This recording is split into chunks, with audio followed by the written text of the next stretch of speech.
बार एक गांव में एक बूढ़ी महिला रहती थी। उसका नाम सावित्री था। उसके 2 बेटे थे। बड़े बेटे का नाम रवि और छोटे बेटे का नाम शिवा था। दोनों की शादी हो चुकी थी। शिवा और रवि दोनों काम का ठेका लेते थे। समय मिलने पर घर आकर वापस चले जाया करते थे। छोटी बहू दिव्या बहुत अच्छी लड़की थी। वो सबके साथ समान व्यवहार करती थी और आसानी से घुल मिल जाती थी। मगर बड़ी बहू राम्या सबके साथ बहुत रूखा व्यवहार करती थी। बिना वजह अपनी देवरानी दिव्या से नफरत करती थी। लेकिन दिव्या ने इन सब बातों की कभी परवाह नहीं की और उसे हमेशा अपनी बड़ी बहन माना। ये सारी बातें देखते हुए सावित्री भी अपनी छोटी बहू को पसंद करने लगी थी। एक दिन छोटी बहू सुबह उठकर घर का सारा काम कर रही थी। तभी सावित्री वहां आ गई। ये क्या है, सब काम तुम ही कर रही हो, अपनी बहन राम्या को क्यों नहीं कहती? पता नहीं माँ जी, मैंने उन्हें बुलाया नहीं। कोई बात नहीं, जो भी समय लगेगा मैं इसे खुद ही कर लूंगी। सारे काम अकेले करना मुश्किल है ना। रुको, मैं राम्या को बुलाती हूँ। सुबह कब की हो चुकी है, अभी तक सो रही है। सावित्री राम्या के कमरे में गई और उसे जगाया। राम्या उठकर बैठ गई। राम्या, ये क्या है, तुम अभी तक सो रही हो? उठकर कुछ काम क्यों नहीं करती? उन्होंने ऐसा कहा तो आपकी छोटी बहू दिव्या है ना, वो क्या कर रही है?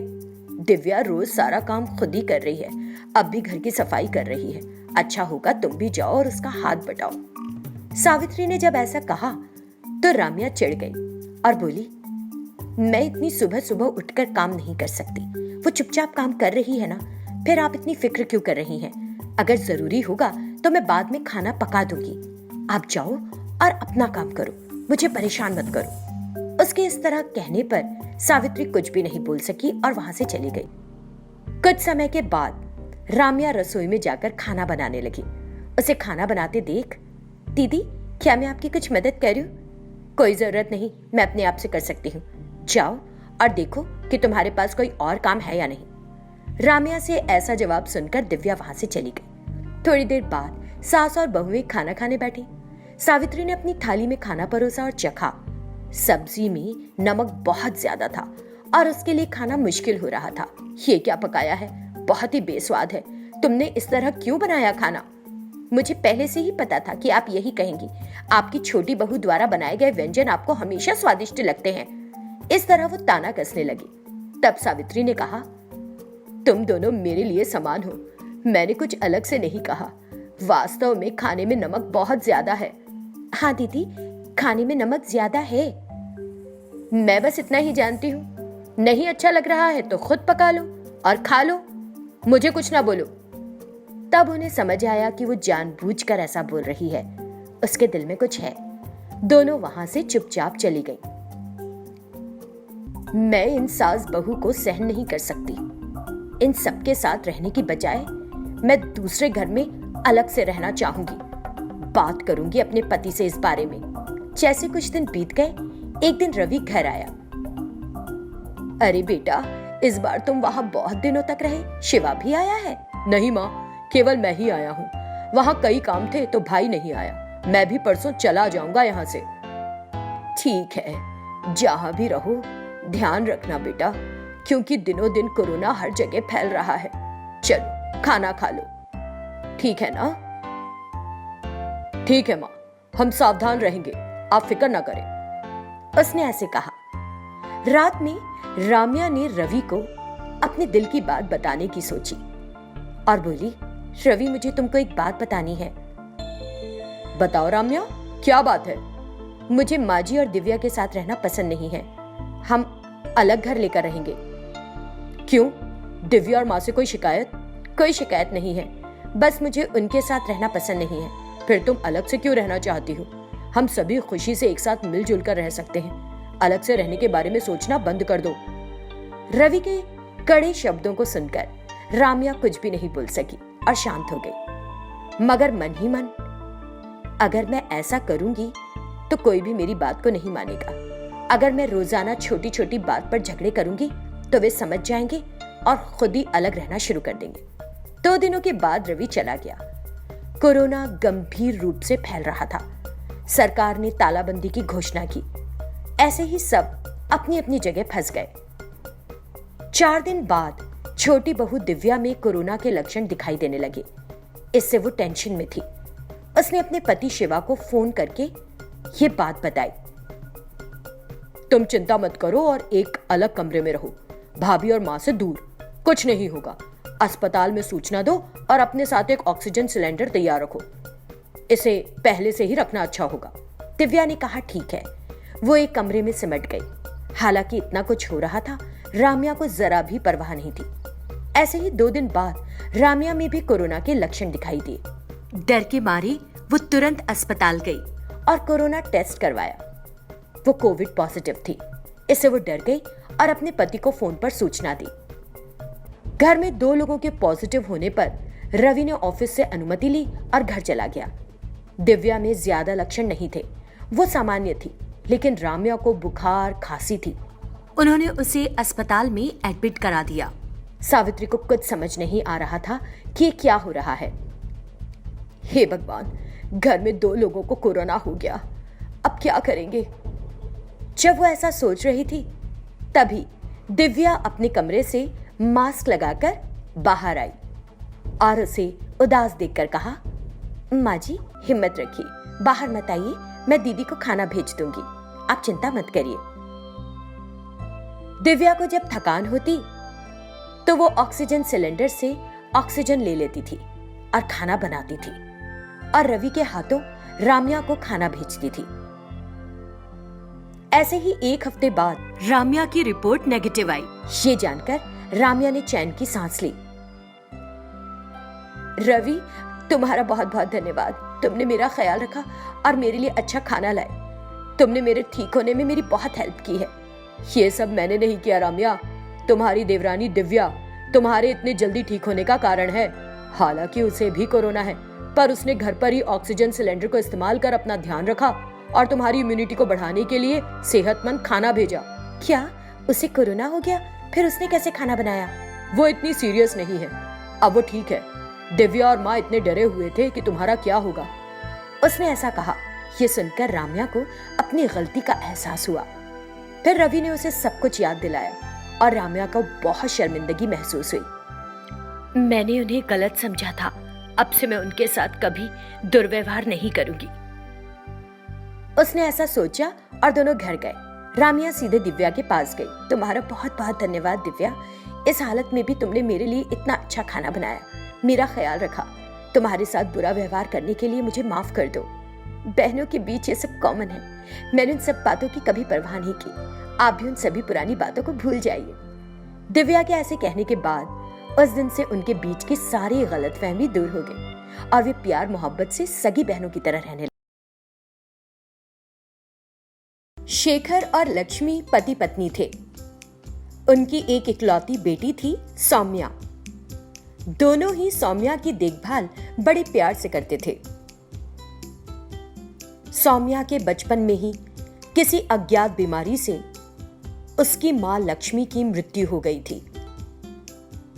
शेखर को अपने व्यवसाय के काम पर गांवों में घूमना पड़ता था। यह सोचकर कि सौम्या अकेली पड़ जाएगी, उसने श्यामला नाम की एक महिला से दूसरी शादी कर ली। कुछ दिनों के बाद श्यामला ने भी एक लड़की को जन्म दिया। उसका नाम स्वाति रखा। जिस दिन से श्यामला घर में आई थी, उसने कभी सौम्या को अपनी बेटी के रूप में नहीं देखा था। श्यामला सौम्या को दुश्मन मानती थी और जब तब उससे छुटकारा पाने की सोचती थी। जब शेखर घर पर नहीं होता तो वो सौम्या से घर के सारे काम करवाती थी। इस तरह 15 साल बीत गए। दोनों बच्चियां वयस्क हो गईं। दोनों अब पढ़ने के लिए कॉलेज जा रही थीं। श्यामला सौम्या को हमेशा घर के कामों में लगाकर रखती थी, लेकिन स्वाति को कभी कोई काम नहीं बताया और बड़े प्यार से उसकी देखभाल कर रही थी। एक दिन जब सौम्या पढ़ रही थी तो श्यामला उसके पास आई।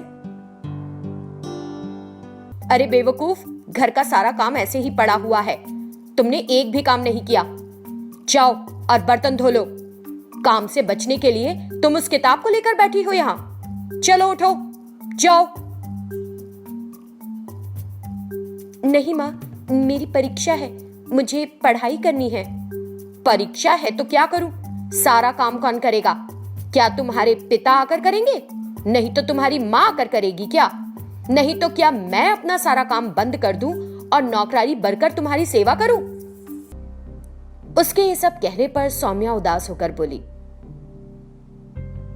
माँ, स्वाति भी तो खाली बैठी है, उसे कहिए ना काम करने के लिए।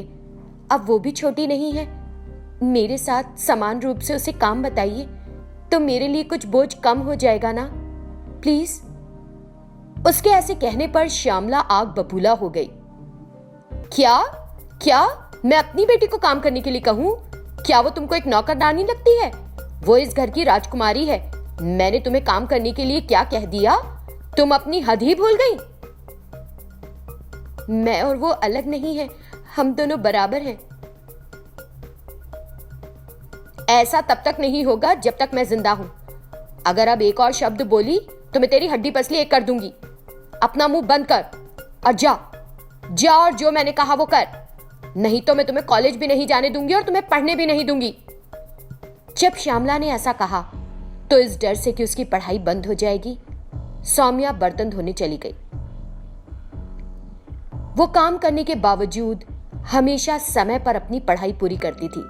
कॉलेज में सौम्या को हमेशा अच्छे अंक और अध्यापकों का प्यार मिलता था, लेकिन स्वाति अच्छी पढ़ाई नहीं करती थी और कभी अच्छे अंक नहीं पाती थी। एक दिन स्वाति अपनी माँ के पास गई। माँ, वो पढ़ाई बड़ी अच्छी से कर रही है और कॉलेज में बड़ा नाम है उसका। हर कोई उसके बारे में बढ़ चढ़कर बोलता है और मुझे बिल्कुल पसंद नहीं आता। उसकी पढ़ाई बंद कर देनी चाहिए। क्या? जितनी जल्दी हो सकेगा मैं उसकी पढ़ाई बंद कर दूंगी और मैं उसे किसी काम में लगा दूंगी, उसने ऐसा कहा। कुछ दिन बीत गए। एक दिन श्यामला शेखर से, हम सौम्या को अब और नहीं पढ़ाएंगे जी, बस बहुत हो गया। ऐसा क्यों? अब क्या हुआ? वो इतने अच्छे से पढ़ती है, फिर क्यों बंद करनी है पढ़ाई? तब श्यामला ने भी ठीक है कहा और वहां से चली गई। कुछ समय बीत गया है। सौम्या ने इंटरमीडिएट की पढ़ाई पूरी कर ली है और जब वो डिग्री की पढ़ाई करने की सोच रही थी, आज से तुम घर पर ही रहो और घर के सारे काम करो, तुमको अब और पढ़ाई करने की जरूरत नहीं है।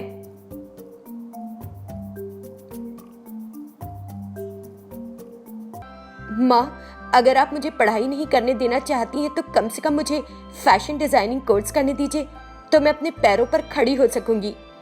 तुम्हें पढ़ाना अपने आप में बड़ी बात है और अब ये सब करवाना मुमकिन नहीं है। अपना मुंह बंद रखो और घर पर ही रहो, उसने ऐसा कहा और वहां से चली गई। कुछ दिनों बाद एक दिन जब शेखर घर आया तो सौम्या शेखर के पास गई। पापा, मैं अपनी पढ़ाई जारी रखना चाहती हूँ, लेकिन माँ ने मुझे अपनी पढ़ाई बंद करने को कहा। शायद तुम्हारी माँ ने तुम्हारे भले के लिए ही कहा हो। उसकी बात सुन लो बेटी, नहीं तो वो झगड़ेगी, उसने ऐसा कहा और वहां से चला गया। तब सौम्या ने सोचा, पापा माँ के बारे में पूरी तरह से नहीं जानते, मुझे खुद ही कुछ करना होगा। हाँ। फिर वो हर रोज कागज पर फैशन डिजाइनिंग का अभ्यास करने लगी। इस तरह उसने कई डिजाइन सीखे। उसने कागज पर कई मॉडल्स के चित्र बनाए। कुछ दिनों बाद एक दिन जब सौम्या कमरे में बैठी थी तो शेखर वहां आया और सब देखा। बेटी स्वाति, ये सभी डिजाइन्स क्या हैं? तुमने उन्हें कैसे सीखा? पापा, मुझे फैशन डिजाइनिंग बहुत पसंद है। रोज कॉलेज से आने के बाद फोन से देखकर ये सब डिजाइन सीख रही थी, उसी से मुझे करना आ गया, उसने कहा। तो ये सुनकर शेखर हैरान रह गया। सच में तुम में बहुत अच्छी प्रतिभा है बेटी। थैंक्स पापा। अगले हफ्ते मेरी दोस्त के घर एक फंक्शन है। मैंने एक पोशाक खरीदने के बारे में सोचा था। मैंने सोचा था कि आपसे पैसे मांगूंगी, लेकिन प्लीज ये सब माँ को मत बताइएगा, उन्हें ये सब पसंद नहीं आएगा, उसने कहा। तो शेखर ने उसे पैसे दिए। उस पैसे से सौम्या ने एक अच्छी ड्रेस खरीदी और उसे डिजाइन किया। एक दिन सौम्या बाहर काम कर रही थी, तब श्यामला और स्वाति ने उस ड्रेस को देख लिया। अरे, उसे इतनी अच्छी ड्रेस कहां से मिल गई? माँ, उसे फैशन डिजाइनिंग की धुन सवार है। मुझे लगता है उसने उसे खुद डिजाइन किया है तो हम इसे खराब कर देंगे। इस तरह उन्होंने कैंची ली और ड्रेस को इधर उधर से काट दिया। अगले दिन सौम्या ड्रेस निकालने के लिए गई और देखा कि पूरी ड्रेस में जगह जगह छेद हैं। ओह, ये क्या है? इस ड्रेस में इतने सारे छेद कैसे हो गए? मुझे लगता है कि माँ और स्वाति ने किया है। तो उसने उस पोशाक को फिर से इस तरह से डिजाइन किया कि जहां भी छेद थे उसने इसे फूलों के डिजाइन में बदल दिया। वो पोशाक फिर और सुंदर हो गई। इसमें छेद हो गए थे, लेकिन अब मेरी ड्रेस और भी खूबसूरत लग रही है। जैसे ही वो उस ड्रेस में तैयार होकर बाहर आई, उसे देखकर माँ बेटी चौंक गई। इस बीच शेखर आ गया उस ड्रेस को देखकर। ये ड्रेस बहुत सुंदर लग रही है बेटी, तुमने इसे बहुत अच्छे से डिजाइन किया है। इस तरह उसने उसकी प्रशंसा की। थैंक यू पापा, मैं फंक्शन में जाऊं? ये कहकर सौम्या वहां से चली गई। उसकी सौतेली माँ और सौतेली बहन के दिल पर जैसे सांप लौट गए।